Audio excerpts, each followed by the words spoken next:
Your kingdom, your kingdom. Your kingdom come, your will be done. Aïe, aïe, aïe, aïe. Je vous salue, peuple de Dieu, et je vous salue dans le merveilleux nom de notre Seigneur Jésus-Christ, qui nous accorde la grâce d'être encore là, présent pour parler dans notre nouvelle série de la grâce de Dieu. Voilà, nous avons parlé de la grâce de Dieu, pourquoi et comment est-ce que la grâce est donnée par Jésus-Christ. Nous avons évoqué aussi un point sur une prophétie merveilleuse sur la personne de Christ, sur son ministère terrestre dans la vie de Samson. Et là, nous voulons parler d'un sujet tout aussi merveilleux, toujours dans le cadre de cette série, le Fils agneau de Dieu. Le Fils agneau de Dieu. Nous avions dit que nous allons voir comment est-ce que la grâce, le plan merveilleux de la grâce a commencé dans le spirituel. Et là, nous allons voir dans ce sous-thème, le Fils agneau de Dieu, nous allons voir comment est-ce que le plan merveilleux de la grâce de Dieu qui a commencé dans le spirituel a été introduit dans le physique. Alors, il y a deux choses que nous devons savoir, c'est que notre Dieu, c'est un Dieu qui fonctionne avec la promesse. C'est un Dieu qui fonctionne avec la prophétie. On a dit que l'Ancienne Alliance ou l'Ancien Testament, c'est l'ombre des choses à venir. Il y a des choses qui se passent dans l'Ancienne Alliance qui servent juste des préfigurations et qui doivent trouver leur accomplissement dans la Nouvelle Alliance, dans la personne donc de Jésus-Christ. Et c'est de cette même manière-là que Dieu va procéder pour introduire le plan merveilleux de la grâce dans la dimension physique. Il y a des choses, il y a des faits, il y a des réalités qui vont avoir lieu dans l'Ancien Testament, qui attendront leur accomplissement, qui vont se réaliser dans la Nouvelle Alliance, dans le ministère terrestre de Christ Jésus. Alors, ce thème, le Fils agneau de Dieu, nous allons voir comment est-ce que Christ, le Fils de Dieu, Christ, l'agneau de Dieu, va être introduit, l'acteur principal du plan de la grâce va être introduit dans le monde, au milieu de nous, afin de pouvoir réaliser ce plan de la grâce dans la dimension physique. Ça se passe dans une histoire que nous allons trouver dans le livre de Genèse, une histoire merveilleuse. Dieu se choisit un homme par qui il va initier ce plan de la grâce. Et cet homme-là, c'est Abraham.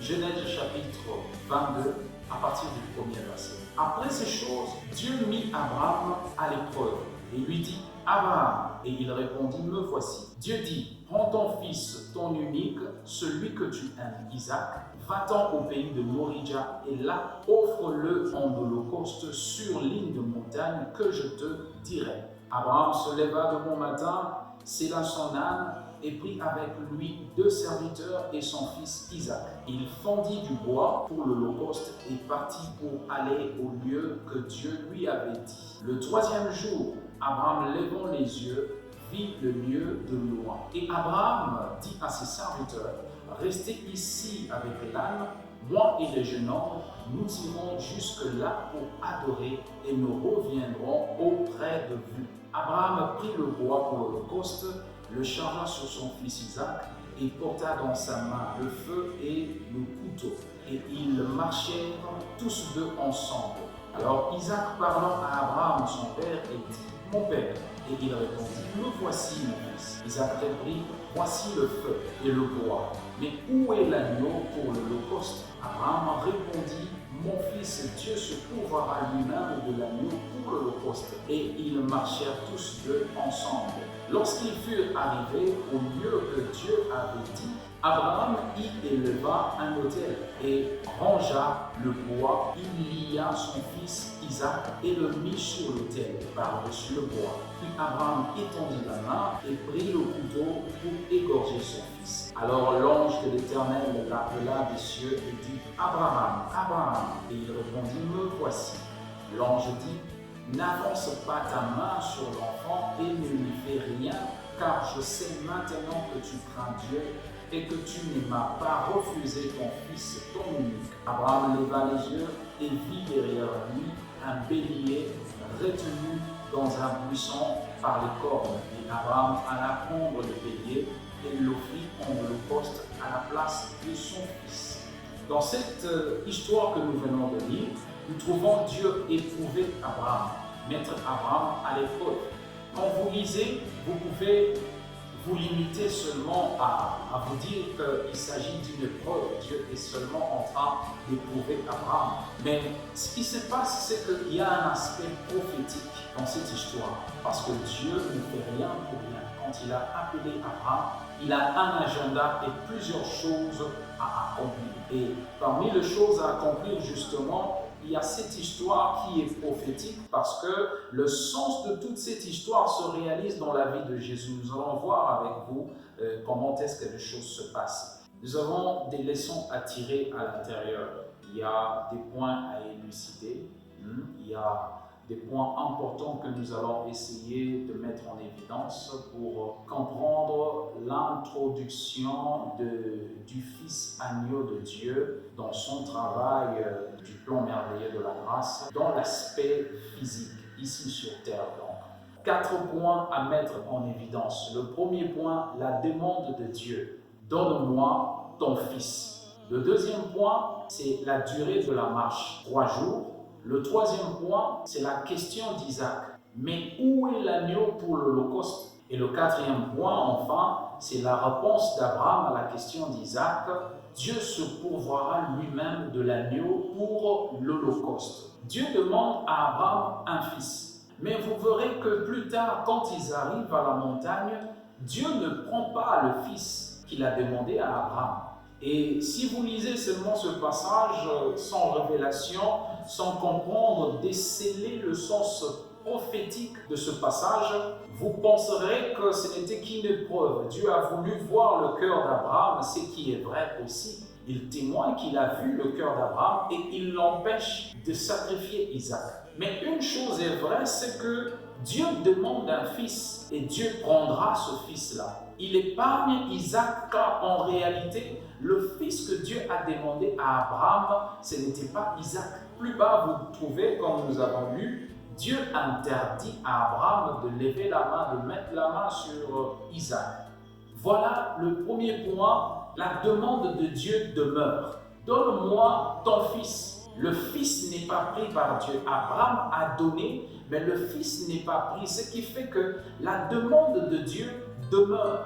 Et cette demande-là, justement, va trouver sa place en Christ Jésus.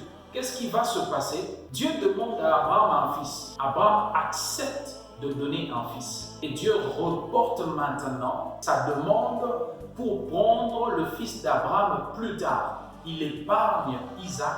Le vrai fils, au fait, que Dieu a demandé à Abraham, c'est Jésus, ce n'est pas Isaac. Le vrai fils que Dieu a demandé à Abraham, je le répète, ce n'est pas Isaac, c'est Jésus. Dieu avait besoin d'un fils pour sauver la lignée d'Abraham, pour introduire le salut dans la lignée d'Abraham. Alors, pour cela, il fallait qu'Abraham donne un fils. Abraham va mourir et Dieu va prendre un fils beaucoup de générations plus tard après qu'Abraham soit mort. Voyez, le fils d'Abraham que Dieu va prendre, c'est Christ, c'est Jésus. Ésaïe, le prophète Ésaïe vient corroborer ce sens prophétique de la demande de Dieu. Ésaïe chapitre 9, le verset 6, la Bible dit « Car un enfant nous est né, un fils nous est donné, et la domination reposera sur son épaule. On l'appellera admirable, conseiller, Dieu puissant, Père éternel, prince de la paix. » Un enfant nous est né. Cet enfant va naître dans la lignée d'Abraham. Vous comprenez? Mais on dit « Un fils nous est donné ». Ce fils-là est donné à l'être humain. Ce fils-là nous est donné, c'est un cadeau. Ce n'est pas notre fils. Ça ne sera pas le fils finalement physique que Dieu a demandé à Abraham. Ça sera son propre fils qui va introduire dans la lignée d'Abraham. Allons dans Matthieu. le premier chapitre et le premier verset. Généalogie de Jésus-Christ, fils de David, fils d'Abraham. Au fait, nous savons que c'est Jésus qui a été sacrifié à la croix. Nous allons le voir par la suite, nous allons comprendre. Et dans le cadre du premier point ici que nous mettons en évidence dans cette histoire, c'est que nous trouvons Dieu demander un fils. Dieu va en fin de compte prendre le fils qu'il a demandé à Abraham, et ça ne sera pas Isaac, ça va être Jésus. C'est là le sens prophétique de cette histoire, dans le premier point que nous mettons en évidence. Dieu demande un fils et Dieu prend un fils. Dieu demande un fils, Dieu finit par prendre un fils. Dieu demande un fils, il épargne Isaac, mais il prend Jésus. Voilà le travail de la grâce dans la dimension physique initiée dans la vie d'Abraham pour venir s'accomplir dans la vie de Jésus-Christ. Le deuxième point, nous allons directement au deuxième point, la durée de la marche d'Abraham. La Bible nous dit, le troisième jour, Abraham, levant les yeux, vit le lieu de loin. Le troisième jour. Pourquoi le troisième jour? Alors, le 3 jours, qu'est-ce que ça a à voir, le 3 jours? C'est que Dieu demande à Abraham son fils. Abraham va accepter, il va répondre positivement. Dès l'instant où Abraham va accepter d'offrir Isaac, dans le cœur d'Abraham, Isaac est mort. Dans le cœur d'Abraham, Isaac est déjà offert à Dieu. Donc, Abraham va marcher pendant 3 jours. Dans son cœur, il y a un deuil. Dans son cœur, il a perdu son fils pendant 3 jours parce que ce fils-là est déjà donné à Dieu. Pendant 3 jours de marche, la mort d'Isaac va être accomplie dans le cœur d'Abraham. Vous comprenez? Dans le cœur d'Abraham, Isaac va mourir pendant 3 jours. 3 jours durant, Abraham va considérer Isaac comme donné à Dieu, comme n'étant plus son fils. Abraham va accepter, se séparer d'Isaac pendant 3 jours, puis il va marcher avant d'arriver. Parce que quand il arrive à la montagne, Dieu va lui rendre son fils. Au fait, il a accepté, il a donné Isaac. Le 3 jours de marche qu'ils ont fait, Isaac était effectivement mort dans le cœur d'Abraham. Isaac était séparé d'Abraham. C'est pour cela, Dieu, quand l'ange de l'Éternel va parler à Abraham, comment est-ce que l'Éternel sait qu'Abraham ne lui a pas refusé son fils? Parce que pendant les 3 jours de marche, Dieu a vu le cœur d'Abraham en deuil. Dieu a vu le cœur d'Abraham séparé d'Isaac. Dieu a vu Isaac mort dans le cœur d'Abraham. Le deuil, la mort d'Isaac était constatée, accomplie pendant les 3 jours dans le cœur d'Abraham. C'est comme ça que Dieu dit à Abraham, « J'ai vu maintenant que tu m'aimes. J'ai vu que tu ne m'as pas refusé ton fils. » Vous comprenez? Nous sommes dans Matthieu, le chapitre 17e. Pendant qu'ils parcouraient la Galilée, Jésus leur dit, « Le Fils de l'homme doit être livré entre les mains des hommes. Ils le feront mourir et le 3e jour, il ressuscitera. » Ils furent profondément attristés. Le 3 jours de marche d'Abraham où Isaac était déjà mort dans son cœur était prophétique pour annoncer le 3 jours que Jésus devait faire dans la tombe. Vous comprenez? Ça devait être pareil parce que c'est prophétique. Pourquoi c'est pareil? Parce que le fils, le vrai fils que Dieu demande à Abraham, qu'il finit par prendre à Abraham, c'est Jésus. Le nombre de jours où Isaac était mort dans le cœur d'Abraham, c'est le nombre de jours aussi où Jésus va faire dans le ventre de la terre, où Jésus va faire dans le sépulcre, où Jésus va être mort. Dieu va être séparé de son fils Jésus. Souvenez-vous que pendant le baptême de Jean-Baptiste et à la transfiguration, Dieu est en train de parler et dire que voici mon fils bien-aimé en qui j'ai mis toute mon affection. Le Fils unique de Dieu va être séparé de Dieu pendant 3 jours. Jésus l'a dit à la croix, « Père, pourquoi m'as-tu abandonné ?» La séparation devait être concrète. La mort de Jésus devait être concrète. Le 3 jours de séparation du cœur d'Abraham avec son fils Isaac devait être le 3 jours de séparation du cœur de Dieu d'avec Jésus, son Fils unique, en qui il a toute son affection. Vous comprenez? Dieu va être privé de son Fils, Dieu va être privé de l'objet de son affection pendant 3 jours parce que ça a été prophétiquement accompli comme ça dans la vie d'Abraham. Le fils que Dieu a demandé à Abraham, Isaac, a fait 3 jours de mort dans le cœur d'Abraham. La mort d'Isaac a été accomplie pendant 3 jours dans le cœur d'Abraham. La mort de Jésus aussi devait être accomplie pendant 3 jours dans la tombe. Et pendant ces 3 jours, Dieu était privé de son unique fils. Dieu était privé de l'objet de son affection. Que Dieu vous bénisse abondamment. Nous abordons le 3e point, la question d'Isaac. Isaac va poser la question à son père, où est l'agneau pour l'Holocauste? Il y a le feu, il y a le bois, mais où est l'agneau pour l'Holocauste? Isaac sait qu'il faut du bois, il faut du feu et il faut l'agneau pour l'Holocauste. Il a dû voir toutes ces choses-là et puis se demander, mais on va faire un sacrifice. Il n'y a pas tout ce qu'il faut pour faire le sacrifice. L'agneau qui devait servir au sacrifice est absent. Alors Isaac va demander à son père, mais où est l'agneau? La question d'Isaac va demeurer parce que si vous lisez, quand ils arrivent à la montagne, Abraham a fini par faire un sacrifice. Mais l'animal qui a été offert là sur l'autel, ce n'était pas un agneau. Nous lisons le verset 13 du 22e chapitre de Genèse. Abraham leva les yeux et vit derrière lui un bélier retenu dans un buisson par les cornes. Et Abraham alla prendre les béliers et l'offrit en holocauste à la place de son fils. La question d'Isaac est, où est l'agneau? Isaac va être épargné parce que Dieu a vu que sa mort était constatée dans le cœur d'Abraham. Mais la question d'Isaac demeure parce qu'en fin de compte, il s'agit d'un bélier. La Bible dit, Abraham leva les yeux et il vit un bélier retenu dans le buisson par le corps. Ce qui fait que la question d'Isaac demeure. La question d'Isaac reste pendante. Et c'est prophétiquement que cela est fait ainsi. Et nous allons dans le Nouveau Testament trouver enfin la réponse à la question d'Isaac. J'ai dit que l'animal qu'Abraham a offert, ce n'était pas un agneau, c'était un bélier. Et ce qui fait que la question d'Isaac demeure encore. Cette question n'a pas eu de réponse dans l'événement, sur le coup. Vous comprenez? Et cela s'est accompli dans le ministère terrestre de Christ. Le lendemain, il vit Jésus venant à lui et il dit, voici l'agneau de Dieu qui ôte les péchés du monde.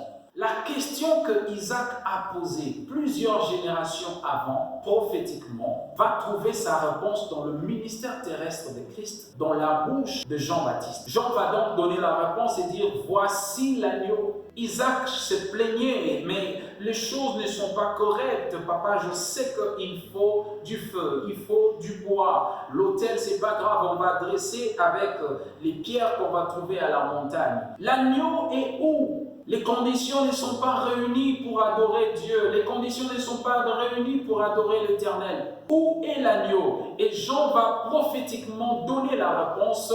Dans le ministère terrestre de Christ, nous trouvons la question d'Isaac est élucidée dans le ministère terrestre de Christ quand Jean-Baptiste dit « Voici l'agneau ». Ce qui nous introduit directement au 4e point. Abraham va donner une réponse prophétique.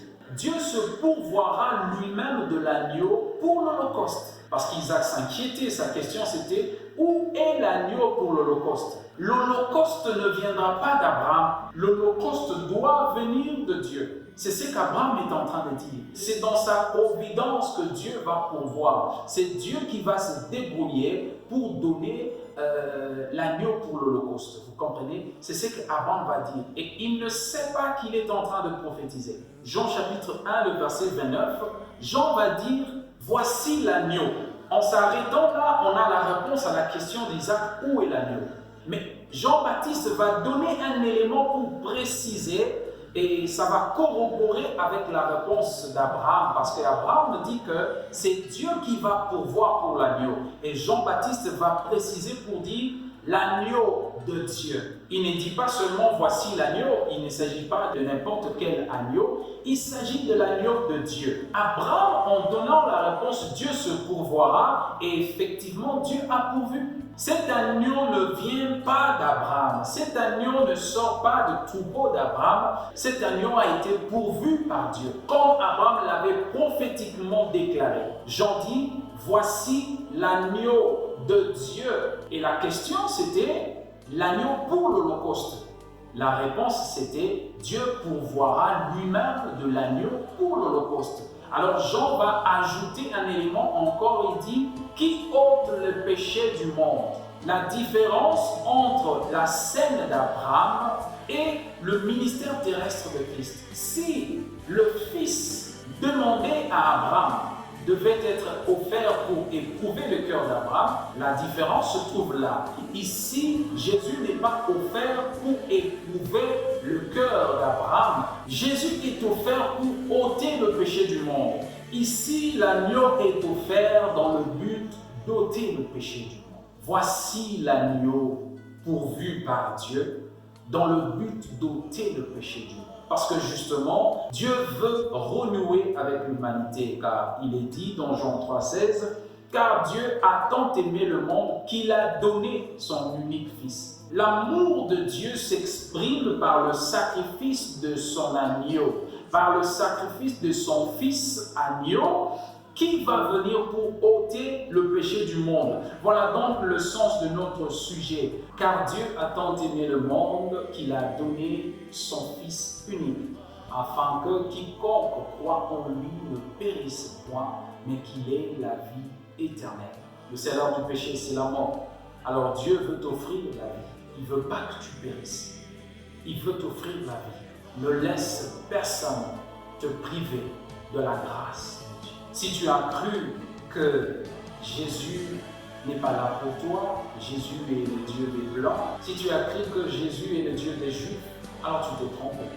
C'est une affaire entre toi et Dieu, et Jésus est ton Dieu. Tu veux accéder à Dieu, alors passe par Jésus. C'est aussi simple que ça. Alors bien aimé, j'aimerais t'inviter à ne pas te priver de la grâce de Dieu. S'il te plaît, ne laisse personne te priver de la grâce de Dieu. Toi qui n'as pas encore reçu Jésus, c'est la grâce de Dieu qui t'est offerte maintenant, alors que tu entends ce message. C'est une occasion qui t'est offerte maintenant par Dieu, afin que tu ouvres ton cœur à Jésus. Tu peux appeler Jésus dans ta vie maintenant. Ne laisse pas tes occupations t'embrouiller ou te faire reporter l'heure de ton salut. C'est maintenant que Dieu vient à toi. Comme il est écrit, aujourd'hui, si vous entendez sa voix, n'endurcissez pas le cœur. Nous pouvons t'assister à recevoir ton baptême. Nous pouvons t'assister à prendre à bras le corps la vie que Jésus t'offre, à chérir la grâce de Dieu, à bénéficier de la grâce de Dieu, à ne plus jamais t'en priver. C'est cette grâce qui t'emmènera au ciel. C'est cette grâce qui te garantira une place auprès du Seigneur. C'est cette grâce qui offre la vie éternelle. Alors ne t'en prive pas, l'occasion t'est donnée et c'est maintenant. Toi qui as reçu Jésus, il est venu pour toi. Il a fait ce travail pour toi. Un énorme travail. Il n'y a pas de projet plus grand que le projet de la grâce. Il n'y a pas plus grand projet. Ça a commencé avant la fondation du monde. Ça a commencé avant que tu ne vives. Jésus a fait le travail pour que aujourd'hui tu ne te prives pas de la grâce de Dieu. Pour que aujourd'hui tu bénéficies de la grâce de Dieu. Alors n'attends pas demain mon bien-aimé. N'attends pas demain mon frère. N'attends pas demain ma soeur. C'est l'heure de ton salut en Jésus-Christ. Que Dieu vous bénisse. Your kingdom come, your will be done. Aye, aye, aye, aye. Oh, your kingdom come, your will be done. Aye, aye, aye, aye. Your kingdom